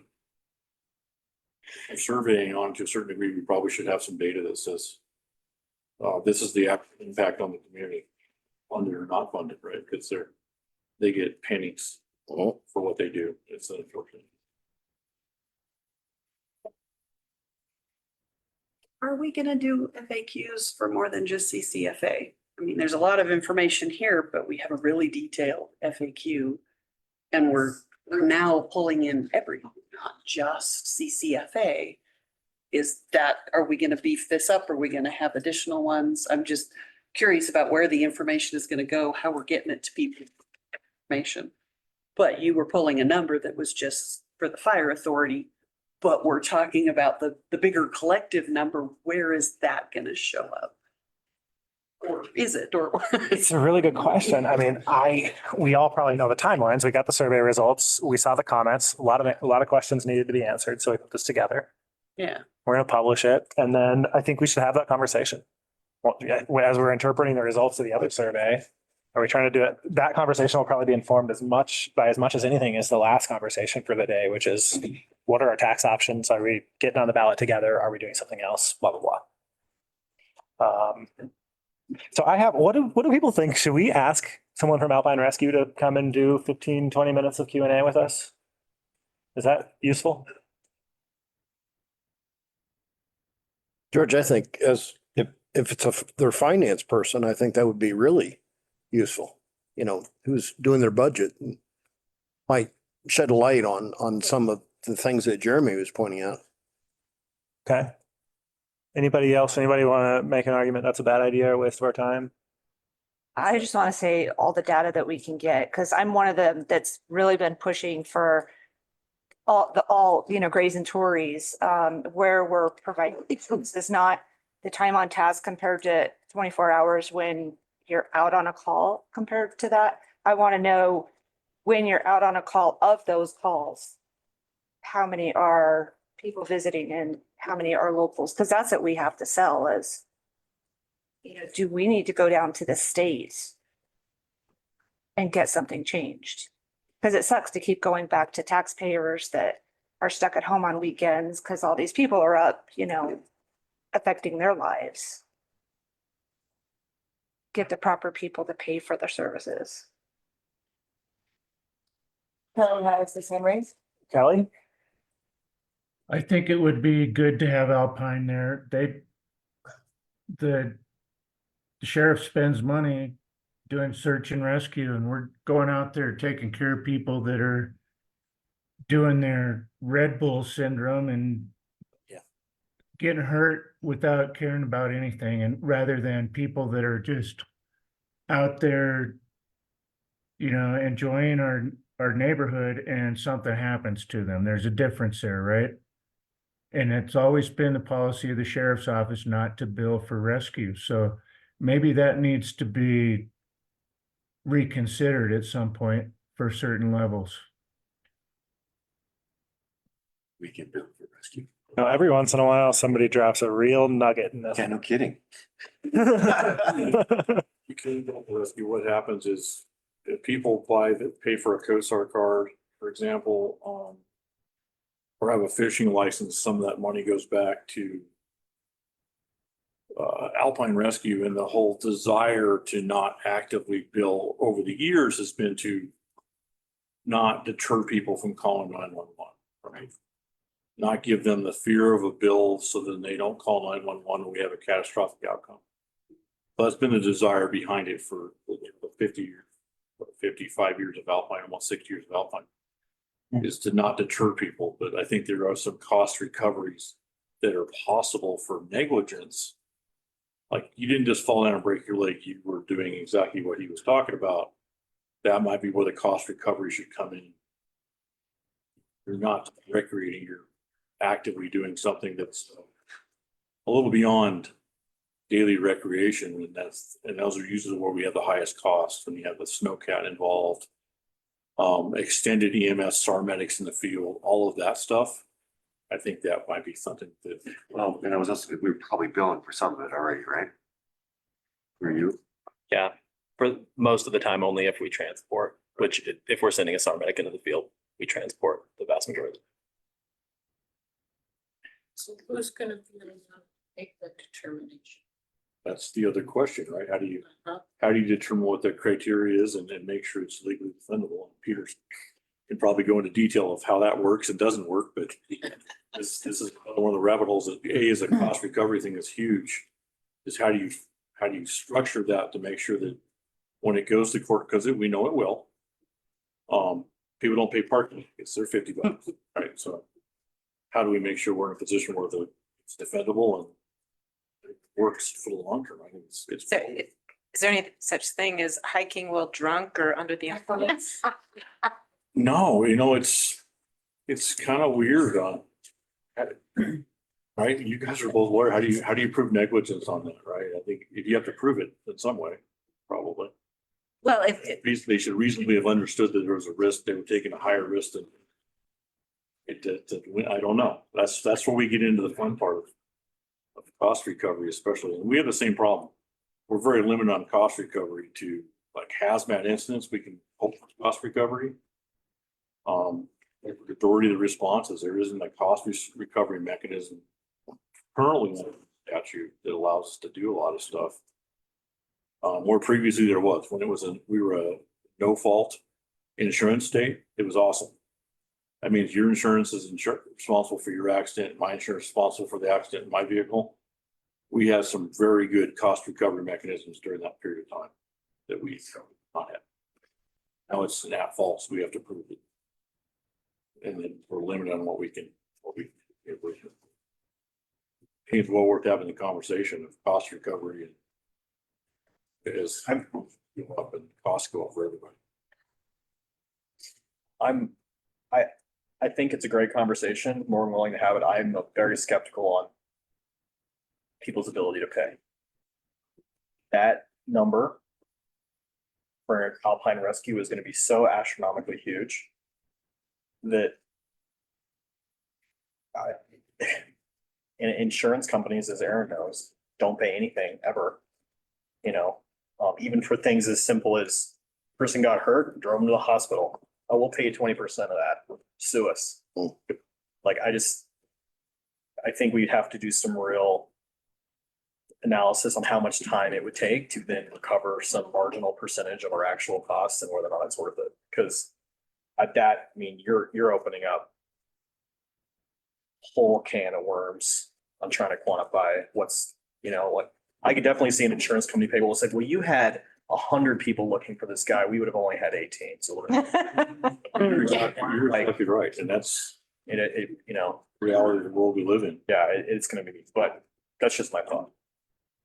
Okay, so yes, I think, yes, we're gonna ask Alpine Rescue to just come and talk to us. We're also gonna ask the three agencies, just if you all could prepare to just talk for 10 minutes, put some numbers on paper about how you track sort of visitor service demand and budget impact. And we can just kind of have a conversation about that in our next meeting. Does that sound like a good use of everyone's time? Yeah. What's missing? What's wrong? Aaron, is that a good use of your time? Yeah, I think it'll be a pretty simple, quick presentation. I won't take up my 10 minutes. I don't think. Great question. Okay, let's move to the last thing on the agenda. And then, yes, the sheriff's office billing is in a list of rabbit holes that we could jump into at some point. The last thing is Clear Creek Fire Authority, how I'm calling this financial goals.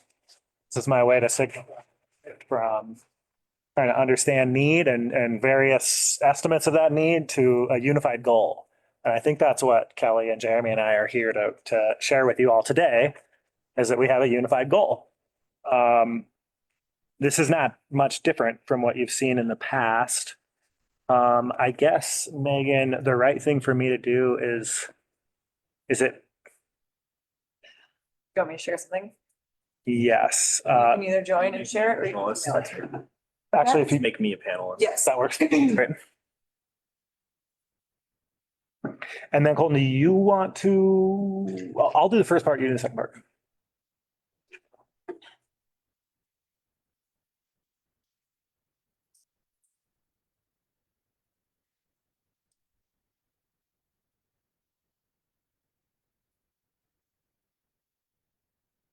I'm actually gonna have.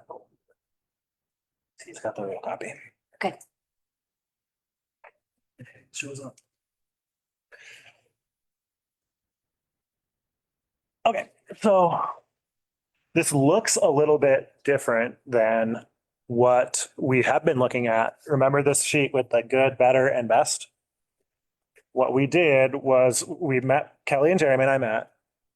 We focused on the good column, the good stack, and we made sure every number in it was right and that we agreed on it. So this is it's worded just a little bit differently, but I think this is the goal. This is good. It's not better, it's not best, it's just good. Expanding the MIT crew has moved over into good. And that's maybe a measure of the optimism here. From when we were discussing this in the fall. But you can see here, we've got, what is that, 5 categories of funding. We have closed the current operating budget deficit. We arrived at that number by taking this year's budgeted deficit and pulling capital out of it. Because we're not putting as much into capital this year as we think we should. So we pulled that out because we have a goal called invest adequately in capital, and that's $500,000 a year. We have the dedicated fire marshal. That's the amount for us to meet what we all felt was one of the most important mission CIT recommendations. Fire inspections, safety risk reduction, et cetera. We did a 2024 analysis. The Fire Authority Board funded half of that needed gap last year. And there's half of it that's left to be funded. And then expanding the MIT crew, this was another one of the mission CIT recommendations, was make your mitigation crew year round. And that's the number we think it will take to do that. So I think that I'm going to pause there. I'm just going to make sure, Kelly, Jeremy, what did I get wrong? What's missing? Okay, Kelly? Looks good to me. Jeremy and I did kind of briefly discuss that evergreen number. Considering that our ambulance is separate and Evergreen's ambulance is combined with their fire, so that might be something to reconsider there. Which number are you referring to? The 11.46. Oh, yeah. Okay. And so Kelly's jumping right to where the conversation gets interesting, because I think what we have here, and let's go to the broader room. Is this our goal? That top box? Anybody have something they want to add to that, remove from that? Change? Not a final answer. I just want to check where we're at right now. Like, for example, Andy, when we asked this a few months back, you said, hey, capital needs to be bigger. We need a fire station in Idaho Springs. Any observations like that?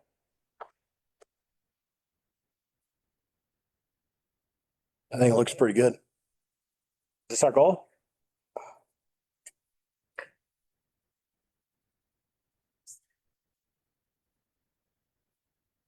Okay. I'm gonna take your non-statement as a yes. Everybody in the room, right? Speak now or forever hold your peace.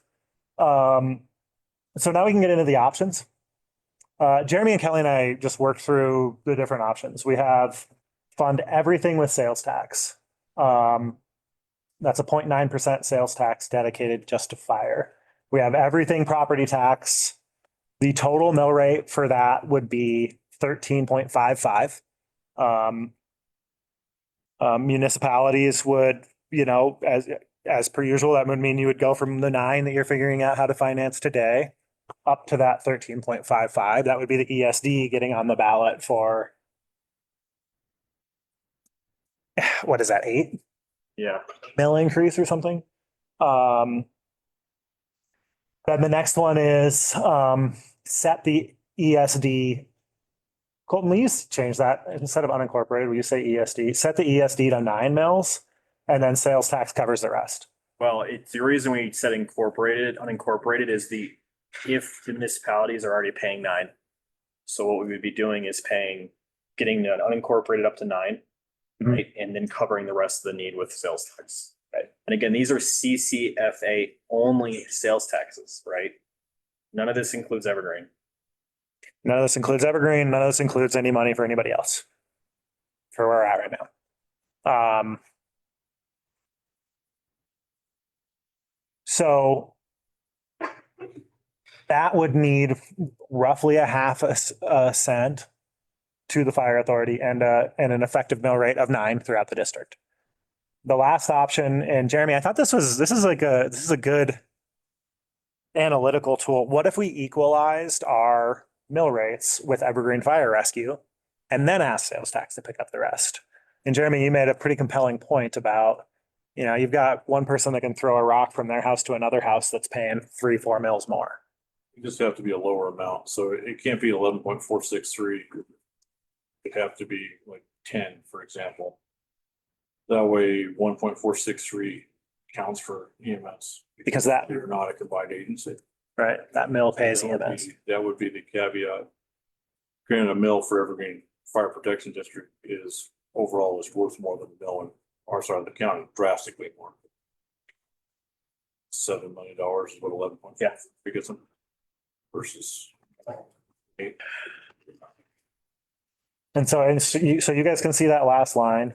It saves us about 2 mills and we need about another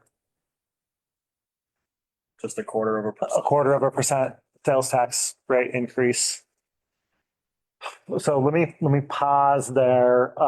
Colton, can you just talk about how we calculated these numbers and observations just you have about this tax structure? Okay, so the first one's fairly easy. All sales tax, which means it's only CCFA, right? So it's only that district. It excludes Evergreen, which produces about 30% of the countywide sales tax, even though it doesn't have any businesses, which is just a reflection of how high the incomes are over there. All property tax, again, is CCFA only. This one is basically, if we take out our needed delta, or 2 million, we'll just make that 2 million, right? And subtract out the revenue that's at 9 mills from the municipality and the current millage rate. We need 13.5 mills district-wide, which means the county, the municipalities would, however they want to, get to 13.5 in equivalence. And then a huge increase for unincorporated from 4.65 to 13.5. That makes all of it property tax. Okay. The middle one is that we set the unincorporated to 9 mills, which matches what the municipalities are currently paying in equivalence. We would still need another 0.5% of the CCFA only sales tax to get that 2 million covered. And then the other one is exactly the same equation, except it would require an increase in the liability to the municipalities to 11.463, right? And then the rest would need to be covered to sales tax, right? So how this works is that right now, this is really interesting, right? Because traditionally, in most places, sales tax and property taxes are located in the same place. For our county, because the vast majority of the commercial activity happens in the municipalities, they constitute a huge proportion of sales tax and an incredibly small portion of property tax. Right? Because their assessed value is actually really small. If you look at the bottom matrix, right? The assessed value of Idaho Springs is 34 million, when unincorporated, just CCFA is set 170 million, right? But if you look at sales tax receipts, Idaho Springs is responsible for 35% of the sales tax revenue to the county, okay? Even though it has 10% of the value for the whole county in property tax, right? So who this burdens is largely dependent on who's providing that sales tax in Idaho Springs, visitors versus non-visitors, because you need to have a business of some kind, tax residents in most places, most of the time. Non-residents, I'm sorry, right? So, and then a lot of the 170 million are companies that don't pay sales tax, right? Loveland, Henderson, what's left of it, things like that. So that's why that number is so big. And the Evergreen Safety District, or the Clear Creek Emergency Services District, very little sales tax is generated in the unincorporated. We're talking 400,000 on a 1%, right? So 40 million in total transactions. That's less than any of the municipalities except for Silver Pullman, right? It's just not a place that sales tax is generated, right? So a lot of the question, I think, for the board is who do you burden, right? Sales tax, again, is going to affect the municipalities more than property tax will, right? At least as far as how much is coming out of that tax revenue is coming out of that geographic area. Now, the people who are visiting the municipalities and actually paying the taxes is not only people from Idaho Springs, right? Whereas the property tax will be paid by the residents of the county exclusively, right? So, does anyone have any questions on that so far? Does that make sense to everybody? But that's the observation I would have, is that when you're talking about sales tax versus property tax, there's a potential of inverting who the burden is really applied to, right? Which makes me think, just personally, that a mixed approach is more appropriate here. Colton, I have a question. So does that include like purchasing a car, Amazon sales? They go to the unincorporated now. So that Is the Wayfair laws. over time has been going up. Yes. Our proportion of sales tax collection in the county went from 70% municipalities now to barely 50. Because Amazon sales to your house or HomeDepot.com or equipment rentals or buying a car now goes based on your address, where it used to be, if you had a store, and I lived in unincorporated, so I live on Floyd Hill. If I drive to Safeway in Idaho Springs and buy groceries, my sales tax would be collected in Idaho Springs, right? But now if I order my groceries and they get delivered to my house, it's collected in unincorporated, right? So the effect that has on where unincorporated taxes are and who you're taxing changes a lot, right? Because an unincorporated sales tax in a place where there's limited businesses or limited businesses that pay sales tax is a residence tax. You are taxing the consumption of the people that live there, right? As opposed to a business which might serve tourists, right? Because there are very, I mean, I'm sure there is some, but I can't imagine there's a ton of people at St. Mary's Glacier and an Airbnb ordering Amazon to that house. Right now, it could happen occasionally, but it's not a hugely proportion of that number, right? Interesting, lodging does pay sales. Yes, lodging does. But not anything else they're doing, right?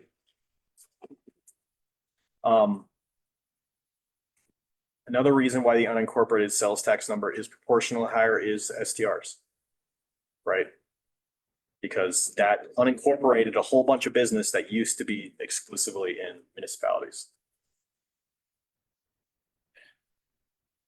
So, thank you. Let's focus on the options. What? The hardest question psychologically to ask yourself is what's missing, right? What is the option that's not on here that we should go calculate for? Do we have a thought on that? Like Jeremy and his concept around what if we equalized with Evergreen Fire Rescue? Like that's, are there compelling, from a narrative perspective, compelling options? Are there?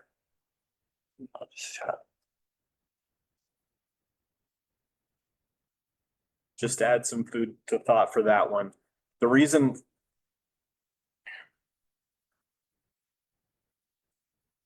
sales tax rates are getting pretty high here, right? So burdening this completely on sales tax, I think has a couple of issues. One is it's incredibly volatile.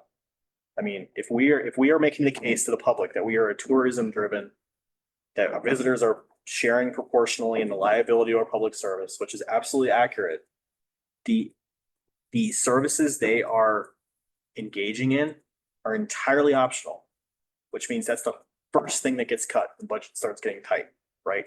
Tourism, sales tax revenues are incredibly volatile, like can swing 40% in 1 year, right? Sales tax is way more consistent. So a mixed option, I think, is better because it gives the fire authority a certain amount of stability that they can rely on. And then when there's a certain level of performance or underperformance on the sales tax revenue, they can adjust accordingly. Whereas if you're 100% less sales tax and you have a bad year, unless you have a huge reserve, you're making operational decisions on your staff that year, right? That could be a bit reactionary and might not make you a great employer or, other problems, right? The other thing is we do start needing to look at sales tax and how competitive it makes our business. Like we're not in Hawaii. We are close to competitors. We need to think long and hard about taxing our businesses out of being competitive, right? People will make adjustments to their consumption behavior if they feel like places are disproportionately expensive. So that's just my thoughts, just to fuel conversation. But I'm in line to think a mixed approach is appropriate here. So we're sitting at 2:52 now. We're gonna walk out of this room in 8 minutes. What are early reactions to these options? My initial reaction to this whole discussion several months ago was people are very fire aware now. They're scared for their homes. And even talking to my Republican neighbors, if you need to pay more and say, okay, so this would go to Evergreen, but still, if you need to pay more to protect your home, I think that's an easier argument to make than pay more in your Amazon purchases or something. But I was thinking of a hybrid, but I was told that if you ask for both, people aren't going to vote for either. And we could hurt our campaign, but I think if we do a good marketing for it and explain that sales tax helps, protect our visitors to finance our emergency services, and the property tax helps protect our homes, that might work. And I agree with Rebecca. I think there's very much bipartisan support for additional fire protection in particular. And I will just say, I think that's a great point that Jeremy brought up about equalizing with the Evergreen Fire Authority. That's the fairest for Evergreen Fire Authority. But I believe the easiest sale for us, and I'm saying if you're just looking at pure voter numbers, would be to set the ESD at 9 mils and ask for the sales tax to be 0.54 increase. And to Rebecca's point, you know, yes, that's a hybrid. But if we try to get ahead of this, I think folks will understand. And for my 2 cents, I think it's the easiest to sell to the voters. Other sort of, hard to call these initial reactions a year into the conversation, but other, like, what do we need to hear as we think about this between this month and next month that's inside of your brain? You're gonna have more pushback if you do property tax solely. Yeah, I agree. Oh, yeah. I do agree with that, but on the other hand too, and I'm not saying I like the hybrid idea, but when I did look at, because I'm one of those was like, my property taxes have tripled since I've moved there, right? And I did some comparison with other places like Wells County, and our property taxes are pretty low. So, and I know being out and talking to people, they know that too, you know, if they're paying attention. So I think putting a burden on a little bit of both makes sense to me. I think it needs to. Anybody else? Obviously, we're gonna, in 5 more minutes, I want to talk about next steps in the next month's agenda too, but any other? How's Georgetown feel? I think if you went for one or the other, you're gonna have a harder time. But you also face some challenges trying to do some kind of hybrid. Because you've got now 2 ballot measures that need to pass together.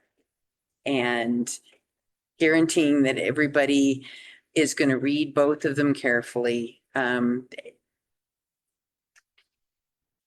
It'll boil down to how well have you explained what you need and why we're coming to you with this, both of these, and why it wouldn't have really, one or the other wouldn't have been fair. So, yeah.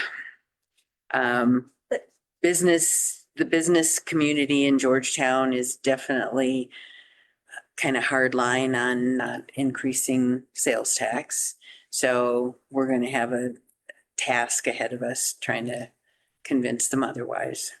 Here's my other question to the municipal partners in the room, who historically we have not had a fire tax, right? I think I've seen the 6.3 or 8 point something.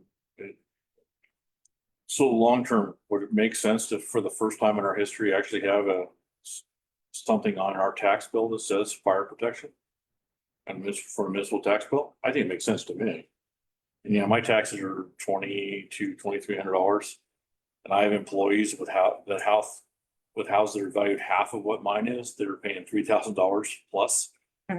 So I just think this conversation goes beyond, because it's same volatility, right? If we're pulling out of a general fund, our general fund is historically funded by sales tax, that same 40% is a negative, could be a negative hit also to any municipal partner that's trying to come up with their contribution. So I think that this goes beyond, for the first time, should go beyond that. So where we have municipal property tax to pay for fire protection on top of being basically supplemented by sales tax. That's essentially what it would do. Jeremy, that is the best suggestion I have heard today. And then the ESD has been very fortunate since '89 to go 4.569. Sweet. Those days are over, unfortunately, and we need to figure out something with that 300 square miles of fun, as I call it. I think this is the one time we had this honest conversation. We need to change how we fund our organization across the board. This is EMS, this is everything, right? Same thing. EMS is funded by county tax, which is great. And maybe this is where that conversation expands across the board, where there's some emergency services funding that goes to multiple agencies, even in municipal boundaries, because we're all kind of bound to use county services. Okay, thank you, Jeremy. I know. Could I ask a legal question of Peter? Almost got through the. Sorry. Are we allowed to put both of them on a single ballot measure? No, Okay, thank you. Single subject. that was an easy one. Thank you for that. I owe you $5. Jeremy, so would it look like financially a fire district tax? Yeah, it kind of look like a As an fire district tax, but it would require the municipal partners to individually put that on the ballot for the voters. I just think we can make this argument for the first time. It's like, we've got 100 and we're going back to 1868 organized fire in Cherokee County, right? And we've had a really good run of mystically funding that in some fashion, all the way through. ESD was to offset the expenses to Idaho Springs for the unincorporated part of the county.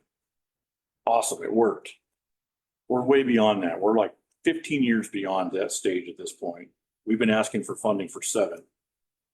So now this is the point that maybe we diversify our funding across the board, all the way across the board. So we have something that's a sustainable funding model for the first time in our history. I think we've been really lucky.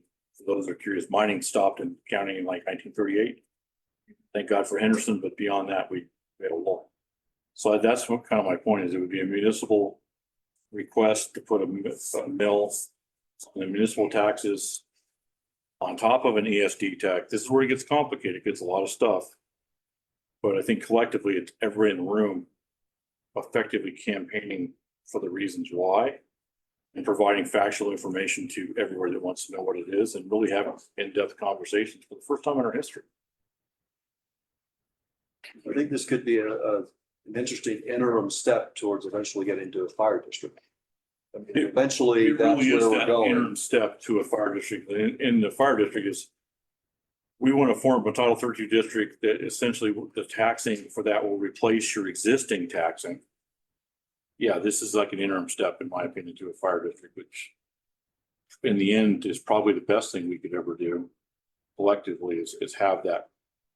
But having taxes in place to say it's a replacement of versus new makes that fire district conversation a whole bunch easier, I think. I'll agree upon that. Okay, I want to respect everybody's time. Some good observations and takeaways. I have to observe, the way I've always thought about this was not, should we try to put 2 things on the ballot in the same year, in the same cycle?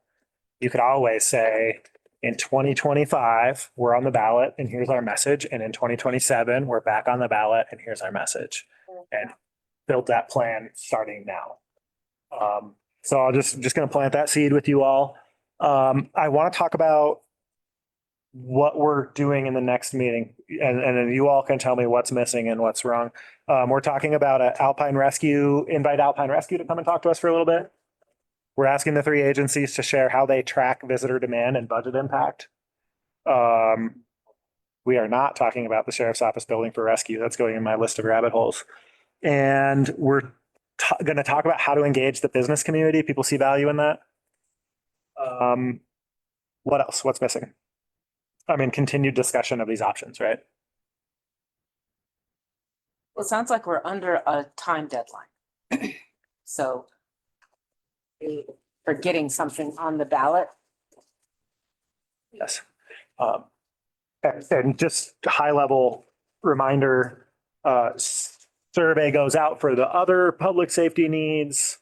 We're getting that survey information back. We're interpreting it relative to the fire authority survey.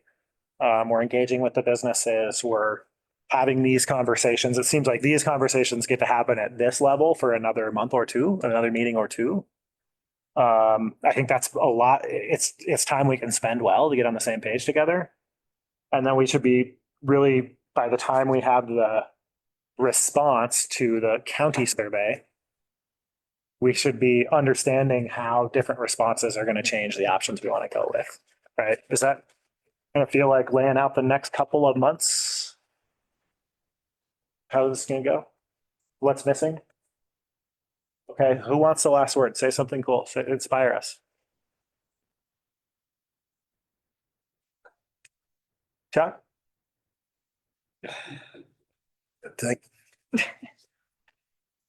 Live long and prosper. Thank you. Okay. Okay. A classic. Thank you all. We're adjourned. Know when the next- We're not here yet.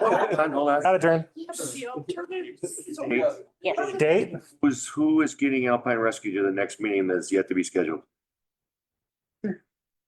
Happy to reach out to him. I'll just need some more details on what you want from me.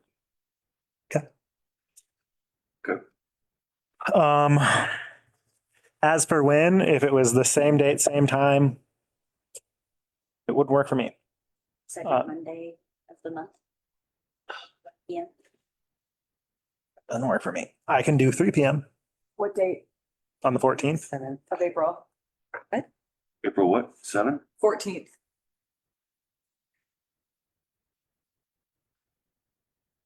I'm good on that day. I can only do 3 o'clock on the 14th.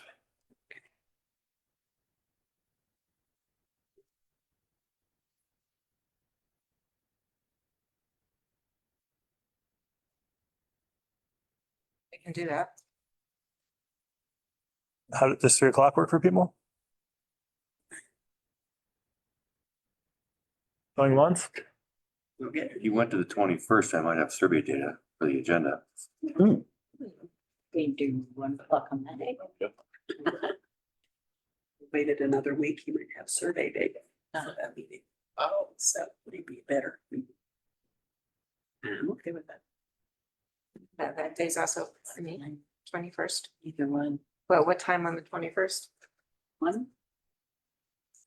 Of April? 3. Oh, at 3? Yeah, I can't do 1 Oh. On the 21st too? on the 21st either, yeah. Just. 22nd.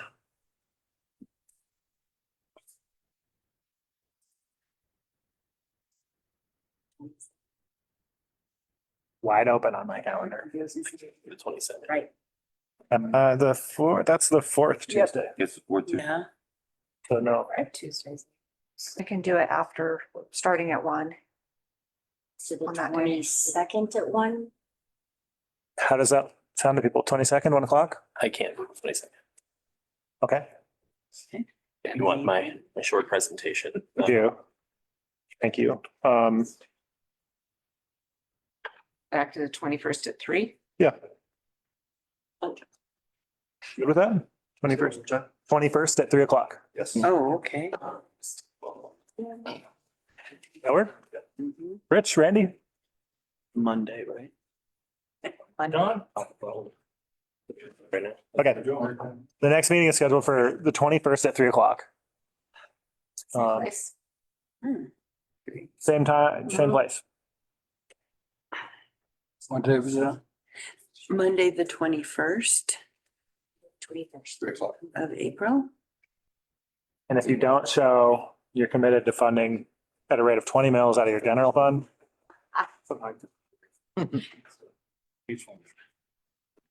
We are adjourned. Thank you all. Just remember the final words of the meeting. Randy, thank you. What were they? Live long and prosper.